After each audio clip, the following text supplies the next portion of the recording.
Wind knifes across the wings of a lone patrol plane, its engine buzzing with a tension no one has spoken aloud. Far below, the Pacific looks calm, flat, metallic, the kind of quiet that lies. Inside a cramped radio room, thousands of miles away, a single operator leans in, pencil shaking as faint clicks crackle through his headset. A pattern he's heard before, but never this clear. A pattern that shouldn't exist. He calls for confirmation. Another operator looks up. Silence hangs in the room like a held breath, because the message isn't just intercepted. It's understood, decoded, impossible, yet undeniable. And suddenly, the weight of it hits. What would you do if you knew the enemy's next move? Here's what this story is really circling. Long before the explosions, before burning oil filled the sky over Oahu, a quieter battle was already underway. A battle fought with sharpened minds, intercepted pulses of radio static, and a level of patience that bordered on agony. This isn't the tale of Pearl Harbor's devastation. It's the story of how America, still unsure of its place in a spiraling world, managed to slip inside Japan's plans before the first torpedo ever hit the water. It's about the hidden rooms where codebreakers worked until their eyes burned, the diplomats who watched alliances shift like tectonic plates, the officers who sensed a threat long before anyone would believe them. What you'll walk away with is simple. The attack didn't arrive out of nowhere. Signals were there, faint, scattered, but real. And the deeper truth is that intelligence, not firepower, became the first battleground of the Pacific War. When we reach the decisive moment, you'll see why this early contest of wits shaped everything that followed. Before Pearl Harbor becomes the symbol we all recognize, the Pacific is already tightening like a vice. On paper, Japan and the United States aren't at war. In reality, every mile of ocean between them feels like disputed territory. Japan's empire is expanding fast. Manchuria, China, Southeast Asia, swallowing resources the island nation believes it needs to survive. Those raw materials don't just fuel factories, they fuel ambition.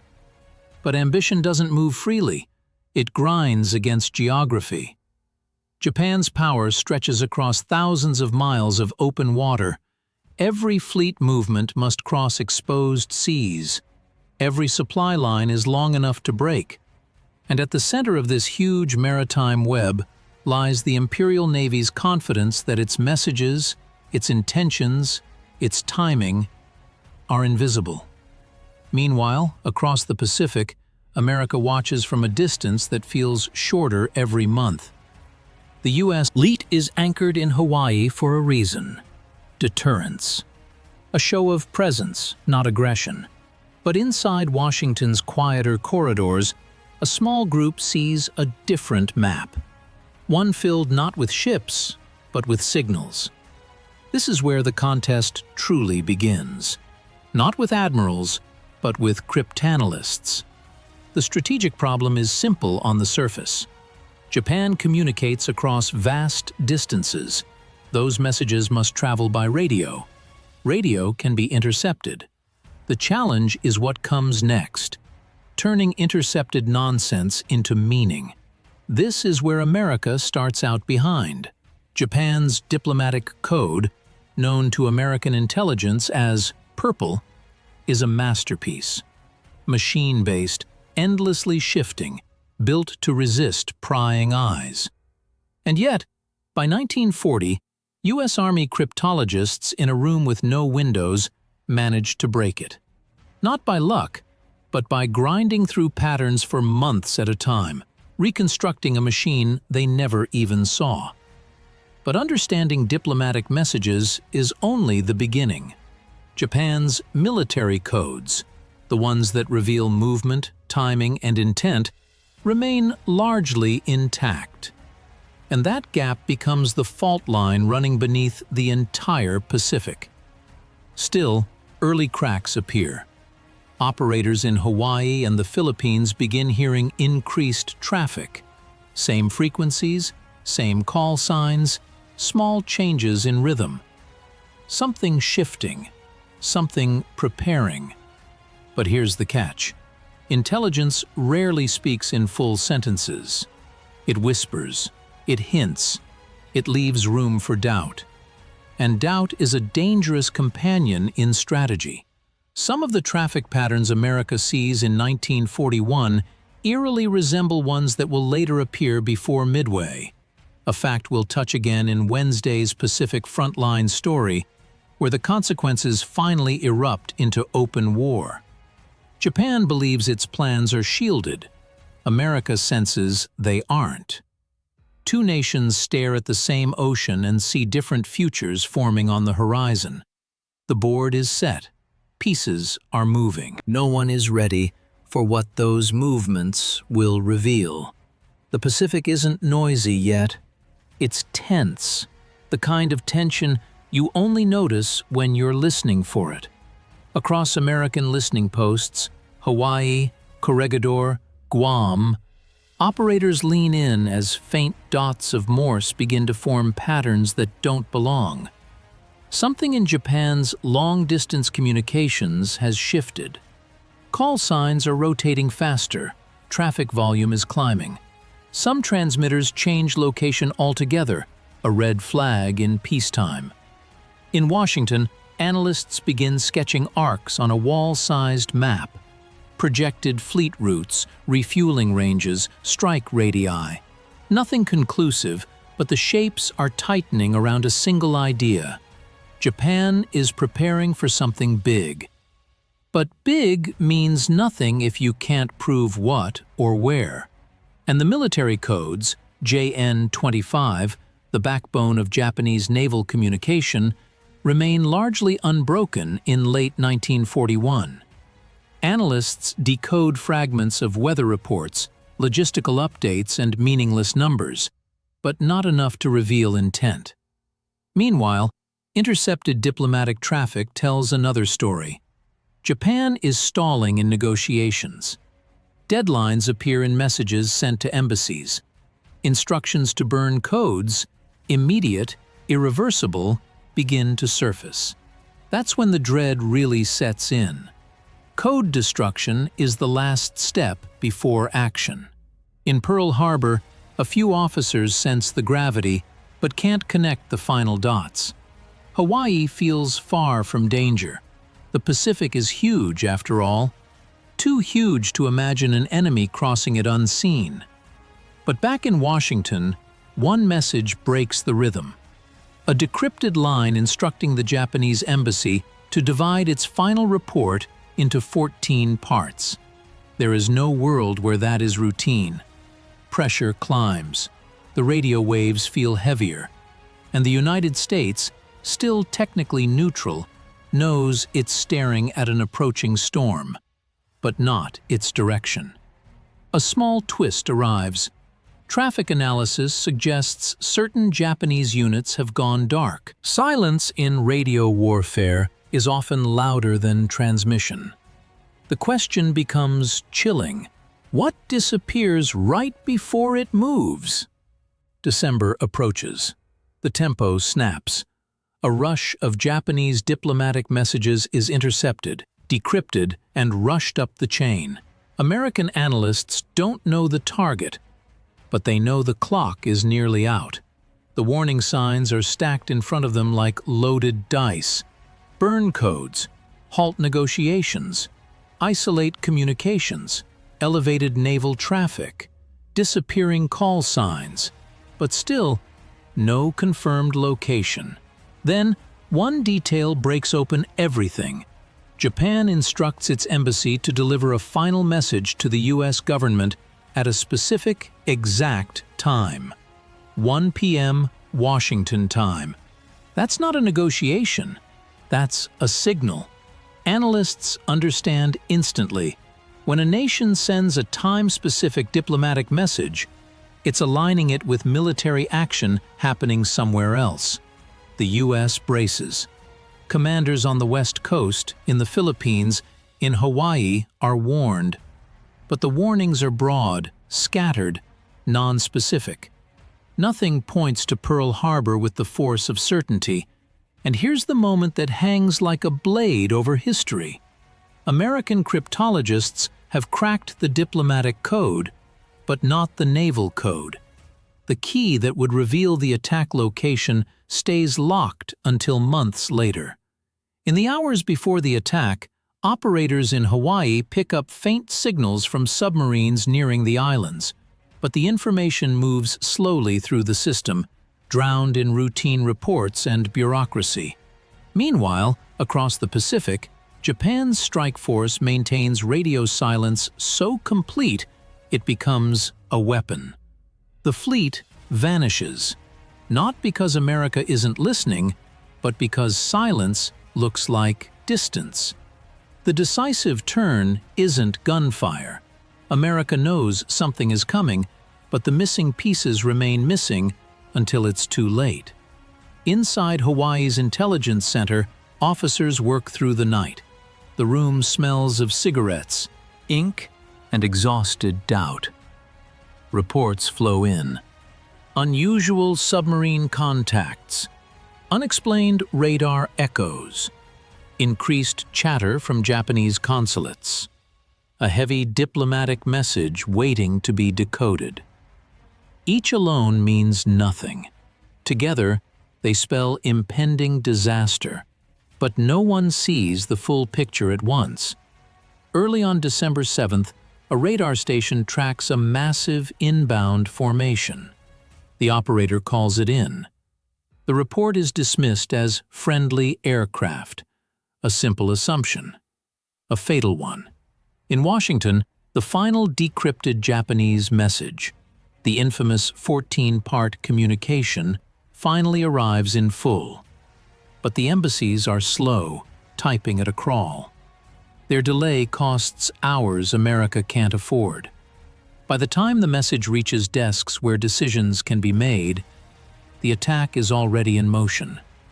The people who spent months breaking codes, tracking patterns, and raising alarms know exactly what the message means the second they read it.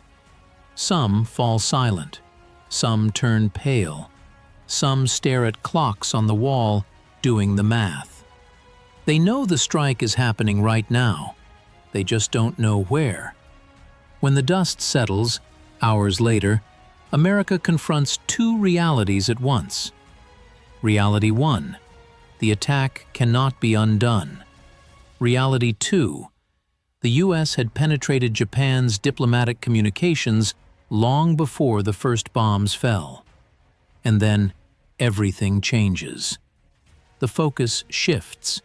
Energy floods into one mission: breaking Japan's military codes. The same minds that cracked Purple now throw themselves at JN-25 with relentless precision. What follows, the breakthroughs at Station HYPO, the revelations before Midway, the intercepts that cripple Japan's movements, all begin in the stunned stillness after Pearl Harbor. Intelligence becomes the war's hidden engine. Signals become weapons. Patterns become lifelines. America learns the brutal truth. Outsmarting Japan wasn't a single moment. It was a chain reaction. One that began before the attack, sharpened afterward, and eventually flipped the entire Pacific War. When the shock of Pearl Harbor finally settles into something solid, the United States steps into a different kind of war. Not just the battle of fleets and aircraft, but the battle of minds. And here's the thing, the groundwork wasn't built after the attack. It was already there, humming beneath the surface, waiting to be weaponized. Strategically, everything changes overnight. Japan believes its blow has bought time, months, maybe a year, to seize the Philippines, Malaya, the Dutch East Indies, and every last resource needed to cement its empire. On paper, it makes sense. Strike first, cripple the Pacific Fleet, lock down the region. But intelligence has a longer memory than firepower. America's codebreakers, bruised, humiliated, furious, dive headfirst into the one weakness Japan never fully understood: the vulnerability of its own communications. Suddenly, the scattered fragments of JN-25, Japan's naval code, are no longer theoretical puzzles. They're survival. Across Station HYPO in Hawaii, along with Washington's Signal Intelligence Service, cryptanalysts push harder than they ever have. Shift changes blur. Sleep becomes optional. Every decrypted group of numbers is a breadcrumb toward Japan's intentions. And here's the irony Japan never saw coming. Its initial success forces it to communicate more. More operations, more logistics, more signals floating across the Pacific like tiny cracks waiting to be pried open. Momentum shifts fast. Within months, American intelligence is reading enough of Japan's naval code to predict movements with uncanny accuracy. This leads directly to the early warnings before the Coral Sea, and then the defining ambush at Midway, the moment the Pacific War tilts permanently. Japan assumed radio silence, and coded messages were unbreakable shields. What they never anticipated was how relentless their opponent would become once blindsided. The long-term ripple effects stretch far past 1942. Signals intelligence becomes central to every major operation. Reconnaissance fuses with cryptanalysis. The U.S. learns that wars aren't just won with carriers and airfields, they're won with information. If you love real World War II stories that sound unbelievable but actually happened, subscribe for more, because the real reveal is still coming. The truth hiding behind the myth that America was caught completely unaware. Here's the quiet truth sitting beneath the wreckage, the headlines, the shock that shaped a generation. America wasn't blind before Pearl Harbor. It was close, painfully close, to seeing what Japan intended. The deeper you look, the clearer it becomes. Signals were intercepted. Patterns were recognized.